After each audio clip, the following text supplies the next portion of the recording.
Bless the Lord, oh my soul, oh my soul. Like they don't know what the real cause is to leukemia. It's just a blood disorder. It's just a blood cancer, and it's in my blood, and I can't do anything about it. Only thing I can do is to fight it with chemotherapy, and I hope, like, just pray for the best that my prognosis doesn't get worse as of now. Like, I'm in remission now, but my cure is to do a transplant. And then one time my mom was like, "You're so pale," and I was like, "I know, my skin looks good, right?" I just thought like I look good. I'm kind of hot right now anyways. And then all of a sudden one day I called in sick because I wasn't feeling good, and then I fainted. And I was like, okay, something's definitely wrong then. But I caught myself fainting. So I went to the hospital, and then I was telling him my side effects. Like, I have little blood dots and I had crazy heavy bruising. And I thought I was just being reckless and drunk and just hitting walls, and, you know, just no one really thought anything of it.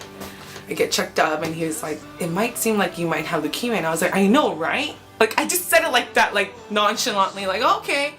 Next thing you know, he told me he'll call me in 5 days, but he called me the very next morning and was like, "Admit yourself to the ER." That's when I really knew in my heart that something is definitely wrong with me. And with my plan is 4 cycles of chemo. First induction is basically 7 days straight of chemo for 24 hours a day. 24 hours a day of chemo. I thought that stuff was gonna kill me. I was so scared. The first bag of chemo that they gave me, it was the saddest day ever. My close girlfriends were there, my mom and my sister were all just crying because I didn't know what it was going to do to me. So I prayed and prayed and prayed, and then after the 7th day of chemo, my body literally shut down. Like, I felt like I was dead. I had a 104 fever for 5 days, blisters on my hands, my feet. I couldn't even use my own hands. I had to wear gloves to sleep, like, for 7 days. I couldn't eat for 12 days. I lost 25 pounds the first month. Like, I was really, really sick. I was like purple. I know I can get through this, but in my mind it just scares me, like, what's gonna happen next, you know? I mean, I'm in the process of waiting for a donor, but that thought every day of, like, there can be where I can relapse. Hopefully I don't, but just having that thought, like, anything can happen, especially me getting diagnosed with cancer, it's a scary thought. And I just prayed and prayed, and the crazy thing is, through this sickness, I didn't hate anybody, I didn't blame anybody, I didn't say, "Why, God, why did you do this to me?" I kind of took it as a blessing in disguise, because I noticed within the 7 days of chemo that I was getting, everything was changing in my life. And then every day, no matter what, even if it was a bad or good day, I would say, "Thank you, God." To be a donor, you have to be between the ages of 18 and 44.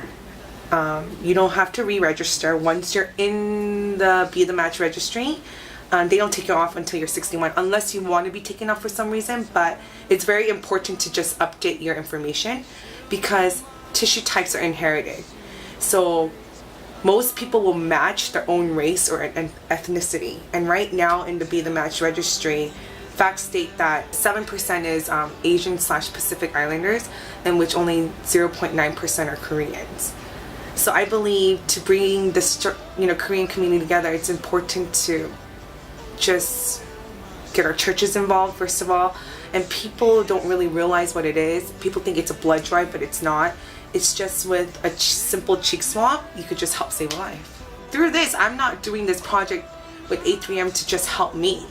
I'm doing it to help everybody else out there that's suffering in the world.